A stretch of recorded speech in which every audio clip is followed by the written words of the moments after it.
No Atom, Grade 5, Unit 3, Water on Earth. Section 2, Weather and Climate. The Gulf Stream. In the 1700s, there were no telephones. People who wanted to communicate with people overseas had to send letters on ocean vessels. Because of this, Benjamin Franklin was very interested in ocean currents. Franklin was curious about one current that flowed eastward from the Gulf of Mexico, around the southern tip of Florida, and along the east coast up to Iceland and Norway. This is the Gulf Stream. Franklin was the first person to chart its movement. Caption: Franklin's chart of the Gulf Stream. On several trips across the ocean, Franklin took the temperature of the water as he crossed over it. He found that the Gulf Stream is like a warm river that moves through the colder waters of the Atlantic Ocean. He realized the Gulf Stream could speed up the travel time of boats sailing between America and England. They would have to stay in the current when they traveled east and avoid it when they traveled west. Earth's climates.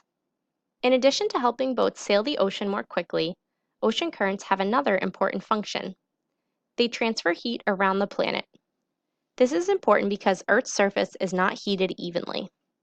Caption: The sun heats Earth unevenly. Remember that Earth is a sphere. Around its middle, the sun's rays shine directly onto the planet. This middle point is called the equator. The equator is the imaginary line that runs around the widest part of Earth. It is halfway between the North Pole and the South Pole. This region around the equator is the tropical climate zone. The sun's rays are the most concentrated here. This causes the temperatures to be high. The sun's rays spread over a larger area when you move north or south of the equator. This causes Earth's surface north and south of the equator to receive less direct heat from the sun. As a result, these regions have lower temperatures. Oceans transport heat. Earth's land, oceans, and atmosphere all absorb heat from the sun, but the oceans absorb the most. This means that the tropical waters around the equator absorb the most heat. As the ocean absorbs sunlight, its surface warms. With enough heat, the water moves into the atmosphere as water vapor. Evaporation increases the temperature and humidity of the surrounding air. This then causes rain and storms that are carried by winds around the planet. The water cycle is very influenced by these interactions between the atmosphere and the ocean. In fact, the ocean is a primary source of the water cycle.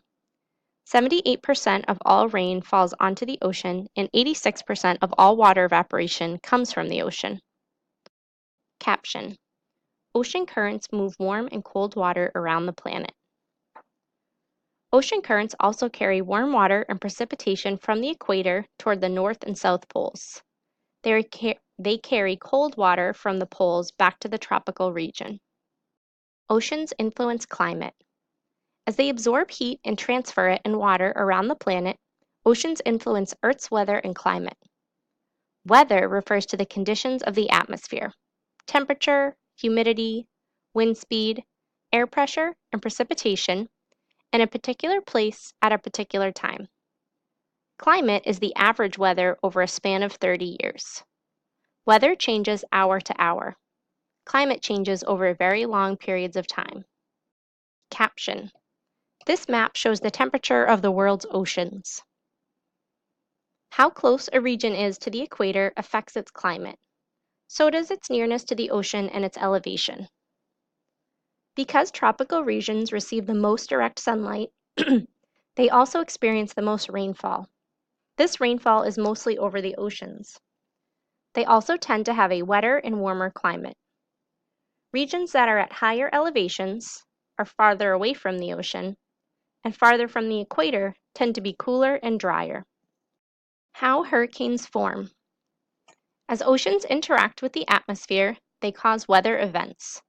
For example, a hurricane is a storm system with strong thunderstorms and sustained winds of 119 to more than 252 kilometers per hour. Caption: Hurricanes move water and heat through the atmosphere. Hurricanes form when ocean water is hot enough to quickly evaporate into water vapor and condense into large clouds. Because of this, hurricanes always begin over warm ocean water near the equator. Hurricanes are then moved by global winds called trade winds that push them from east to west. Caption: Trade winds push hurricanes from east to west. Hurricanes begin when evaporation makes the air above the ocean humid and warm. Humidity is a measure of the amount of water vapor in the air compared to how much water vapor the air can hold. A 0% relative humidity means there is no water vapor in the air. When relative humidity is 100%, the atmosphere is full of water vapor. Some is released as precipitation. As evaporation makes the air warmer, that warmer air rises in the atmosphere. At the same time, cold air sinks, creating wind. Winds coming together force air upwards. As humid air rises, it creates clouds. Winds from the outside the hurricane push the storm from east to west. Diagram. Caption: How hurricanes form. Hurricanes can grow more than 800 kilometers wide, with winds more than 252 kilometers per hour. They grow stronger when there is warm, moist air. When a hurricane reaches land or cooler water, it weakens because it has no more water or heat to fuel its growth. Hurricanes and people. Hurricanes can impact living things. The heavy rains can cause flooding. The strong winds can uproot trees and sometimes even buildings. Because of this, scientists have developed tools to predict the strength of hurricanes and the path they are most likely to travel. For example, scientists know that hurricane activity is greatest in late summer. This is when the difference between the air temperatures and the sea surface temperatures is the greatest. In the Atlantic Ocean, hurricane season generally runs from June 1st to November 30th. However, late August and all of September are the most active hurricane months. Caption: This map shows the tracks of all known hurricanes that formed in the Atlantic Ocean from 1851 to 2012. Scientists use the Saffir-Simpson Hurricane Wind Scale to categorize hurricanes. This scale describes how much damage a hurricane might cause as it develops. The scale classifies hurricanes by wind speed.